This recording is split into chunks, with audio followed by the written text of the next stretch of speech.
I never believed in ghost stories.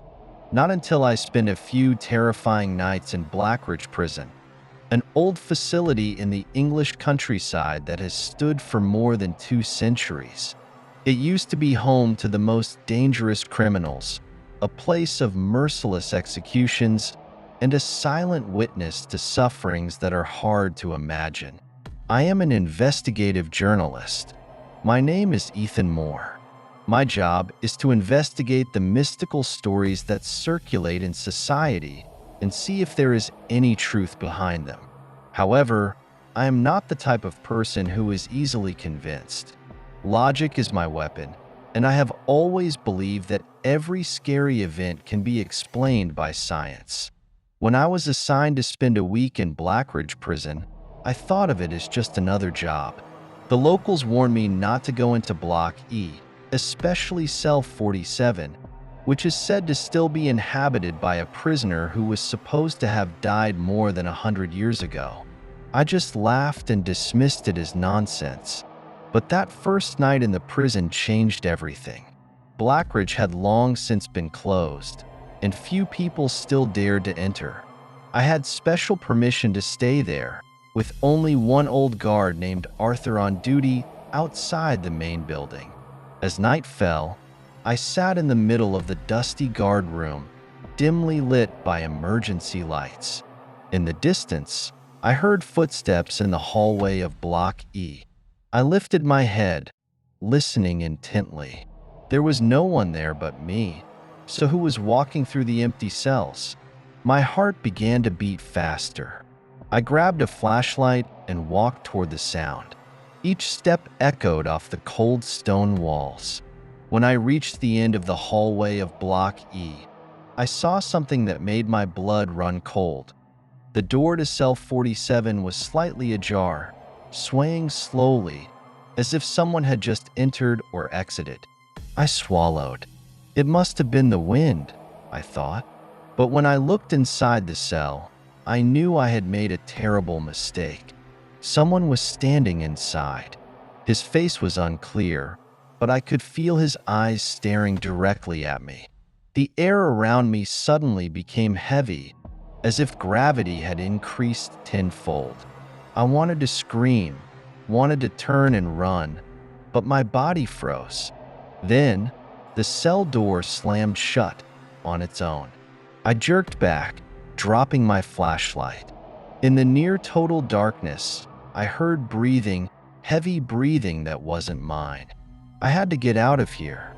I turned and ran as fast as I could, not caring if I fell or bumped into something. One thing was for sure, I was not alone in Blackridge Penitentiary, and tonight, my nightmare began. After that night, I felt uneasy. I wanted to leave this place, but my pride as a journalist held me back. How could I run away just because of a strange incident?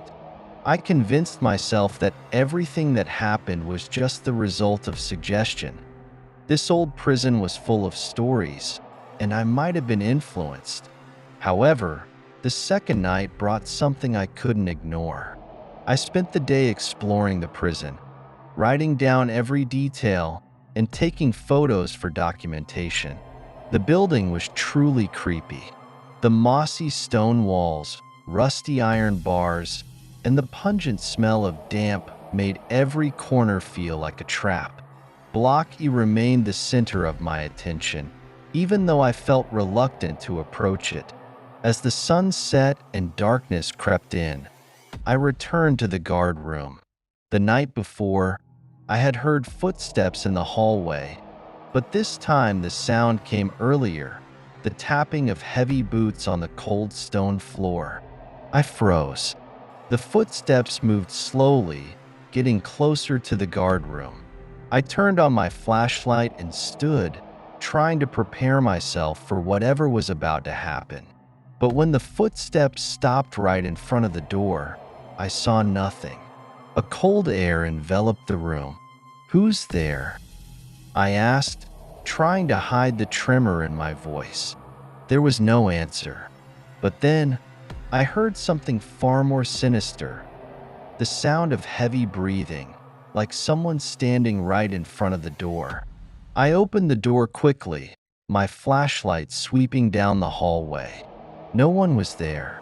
But then the footsteps started again, this time moving away toward Block E. I knew it was crazy, but curiosity got the better of me.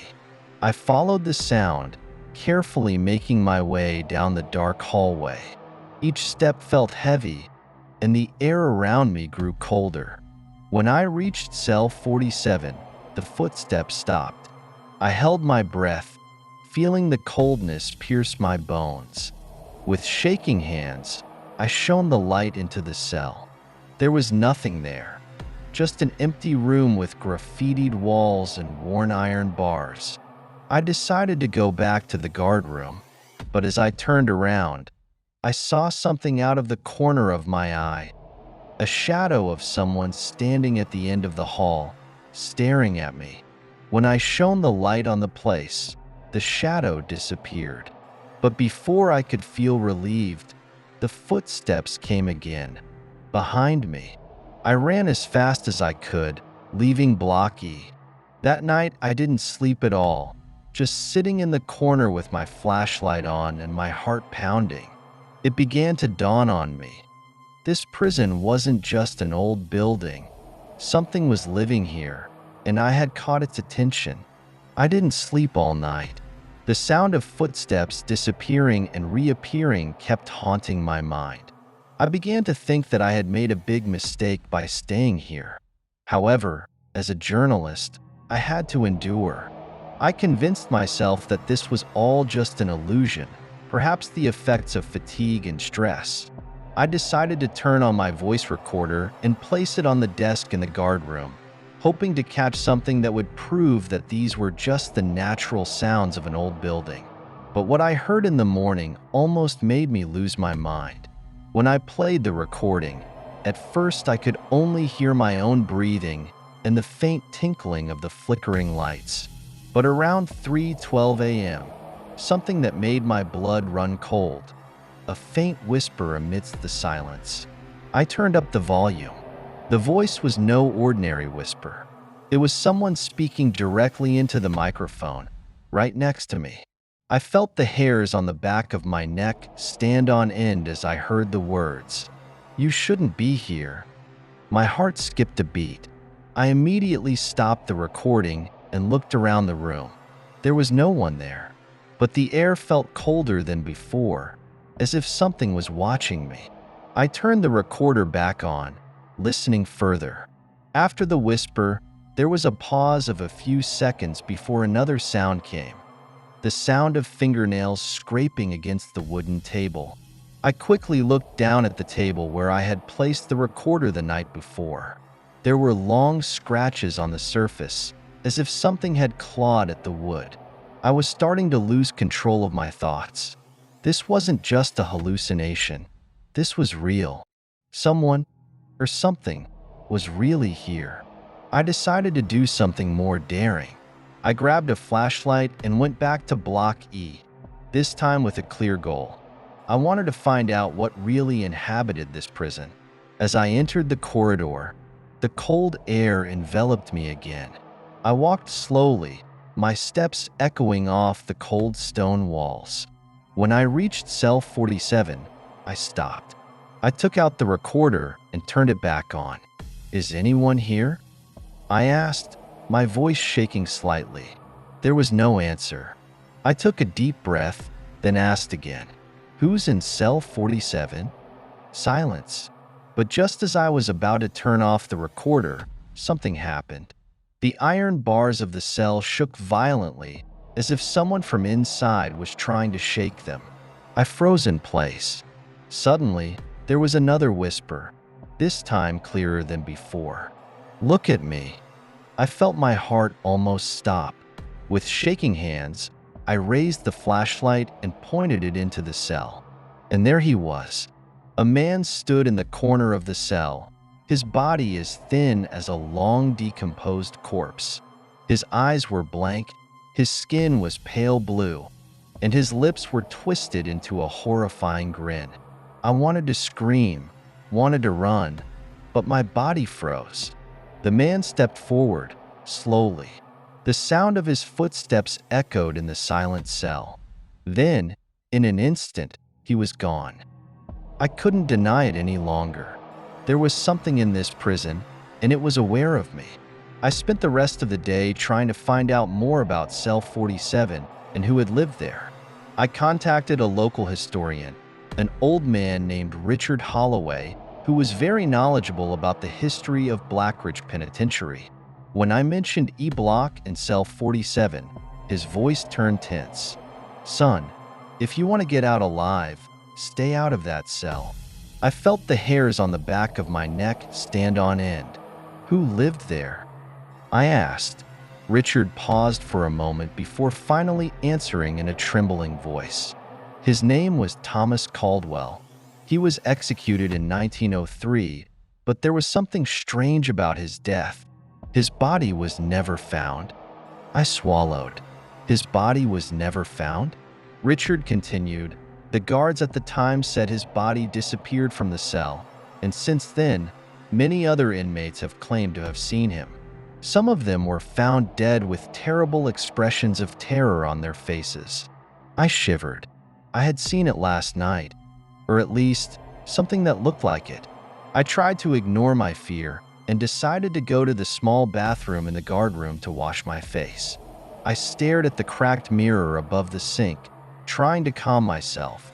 But as I bent down to wash my face and looked back at the mirror, the figure was standing right behind me. I jerked back, hitting the sink hard. But when I turned around, there was no one there. I looked at the mirror again, gasping for breath, and worse, my reflection still showed the figure, even though in the real world it wasn't there. Its face was clearer now. Its skin was a pale blue. Its eyes were sunken like a corpse's, and its lips were twisted into a grin, as if it were enjoying my fear. I couldn't move. I could only stare in fear as the figure raised its hand, pointing it at my neck. Suddenly, a painful, stinging sensation wrapped around my throat. I coughed, trying to catch my breath, but I couldn't. There was no actual hand on my neck, but I could feel the pressure. I swung my hand back, fumbling for the sink, and without thinking, I grabbed a bottle and threw it at the mirror. The mirror shattered with a loud crash, and suddenly the strangulation was gone. I fell to the floor, gasping for breath, trying to comprehend what had just happened. I couldn't just write this off as an illusion. Thomas Caldwell was still here, and he wasn't going to let me get away with it. I had to find a way to stop him before he took my life. I should have left. I knew it. After the incident in the bathroom, I sat in the corner of the guard room, shaking. I didn't dare look in the mirror anymore. The air around me grew heavier, as if the prison itself was rejecting my presence. I decided to lock the guard room door and stay inside until morning. I turned on all the lights, though the dim light wasn't enough to dispel the feeling that I wasn't alone. At 2:47 a.m., something knocked on the door. I froze. I gripped my flashlight tightly. There couldn't be anyone else here. I was the only one staying overnight in this prison. The knocking came again. Then the sound turned into a long, slow scratching, as if something was clawing at the wood of the door. I held my breath. I didn't want to open the door, but a terrible curiosity made me slowly approach. With shaking hands, I peered through the small hole in the door. At first I saw nothing, just a dark hallway. But then, something moved, a shapeless black shadow, slowly approaching the peephole. Suddenly, a blank white eye appeared right in front of the peephole. I fell backward, my heart pounding. When I looked back toward the door, the voice was gone. But I realized something even more terrifying. The lights in the room were starting to dim one by one. I held my flashlight tightly. The only light now came from a small table lamp in the corner of the room. The shadows on the walls began to move, as if something was crawling in the darkness. Suddenly, a whispering voice sounded behind me. "You can't escape." I turned quickly, but there was no one there. But the air in the room had changed drastically. It was cold, stuffy, and smelled like rotting flesh. Then, I heard something even more terrifying. The sound came from inside the room. Someone was breathing right in my ear. I jumped back, fumbled for my flashlight, and pointed it around. But the room was empty. However, on the back wall, something had changed. I stared at it with bated breath. On the wall, words slowly appeared, scrawled on their own. "Let me go." I couldn't take it anymore. I had to get out of here. I grabbed my bag and forced the door open, running out into the hallway. But as I ran toward the main door, something stopped me. The metal door at the end of the hallway slammed shut, blocking my way out. I froze in place, and from the darkness of the hallway, a shadowy figure slowly walked toward me. Thomas Caldwell, or whatever he was now, was waiting for me.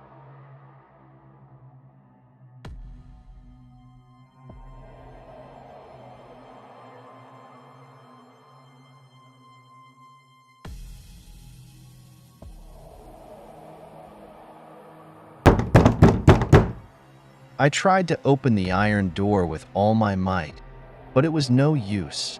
I was trapped. From the end of the hall, the shadow grew closer. I could see his figure more clearly now. Thomas Caldwell. His skin was rotting, his clothes torn, and his eyes were hollow like black holes that swallowed light. I stepped back, trying to find another way. I knew I had to run, but where? I saw a staircase on the left side of the hall. I didn't know where it led, but I had no choice. I ran up the stairs quickly, my breath coming in short gasps. But the higher I climbed, the more I began to realize something that didn't make sense. The stairs didn't end. I turned back and looked down. I was about to lose my mind. The stairs below were gone, just a gaping darkness like a bottomless pit. I couldn't stop. I had to keep going up, but the footsteps were still there. He was coming up. I could feel him getting closer. His breathing sounded labored, like someone who had been dead for a long time but was still trying to breathe. My hands began to shake as I realized something even more terrifying. The light from my flashlight was getting dimmer. I had to find a way out. Finally, after what felt like hours, I saw a door at the bottom of the stairs. I rushed to it and tried to open it. It was locked. I fumbled in my pockets, looking for something, anything, that would help me open this door. But before I could do anything, the voice came from behind me. "You can't leave." I felt his breath on my neck. My hand froze on the doorknob. I didn't have time. I swung around and slammed my fists against the door with all my strength. Once, twice. Then, the door swung open. I fell into a room filled with dust and dim light. When I looked back, the stairs were gone. There was nothing beyond the door, just a blank wall. I crawled backwards, my heart pounding. Then I looked around the room. I almost screamed. The room was littered with black and white photographs scattered across the floor. They showed terrified faces, as if they had been taken at a time of utter terror. I picked one up and turned it over. There was handwritten writing on the back, "Last occupant." A chill ran through my body. I dropped the photo and began to notice something even more terrifying. There was a different photo in the middle of the room. With shaking hands, I turned it over. It was my own photo. On the back, there was just one word written: "You're next." I couldn't stop shaking. The photo, it was my own face with the words, "You're next." I tried to think clearly. I had to get out of here before I became one of the inmates trapped forever. I grabbed my flashlight and shone it around the room. hoping to find another way out. But the longer I looked around, the more I began to realize something horrifying. The photos on the walls weren't just random faces. I recognized some of them: former guards, journalists who had covered this prison, even Richard Holloway, the historian who had warned me to leave last night. I swallowed. They were all gone. Did this mean Suddenly, the door slammed shut behind me. I jumped back, my flashlight shaking in my hand. The room felt smaller, the walls closing in on me, and in the darkness, I heard a whisper. Finally, it sounded like 1,000 whispers speaking at once. I felt something terrible behind me, but I was too afraid to turn around. I could hear the sound of footsteps, not just one pair of feet, but many. I couldn't stay here. I had to act before it was too late. I grabbed the picture of myself, threw it to the floor, and stomped on it with all my might. Screams came from all directions. The walls of the room suddenly began to crack, pictures flying through the air, and I felt an incredible pressure on my chest, as if an invisible hand was trying to pull my soul from my body. I screamed, grabbing for anything I could use as a weapon. Then I saw it, a long, rusty nail in the floor. Without thinking, I grabbed it and stabbed it into the center of the picture of my own face. The world around me exploded into darkness. I felt myself falling endlessly. The sound of screams followed me, and I couldn't tell if it was Thomas's voice, the voices of the victims, or my own. Then everything went silent. When I opened my eyes, I was outside. I was lying in front of the gates of Blackridge prison. The night was still dark, and the cold wind bit my skin. I was safe, or so I thought, until I looked at my left hand. My fingers were now fading like smoke, as if I didn't even exist anymore. And as I looked into the reflection of my car window, I realized something worse. I didn't have a shadow. I had become one of them. I had become the last inmate. I stood at the gates of Blackridge prison, still shaking, trying to comprehend what had just happened. I was alive, right? I reached for my phone in my pocket, hoping to call someone, anyone. But when I looked at the screen, I felt a chill run down my spine. There was no signal. Worse still, the date on my phone had changed. It was now 1987. I stared at the screen in disbelief, then looked around. The streets I had seen earlier were now empty.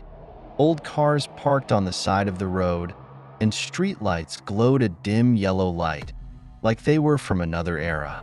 I tried to speak, tried to scream, but my voice sounded strange, like it was echoing inside my own head. Then I looked in the car mirror.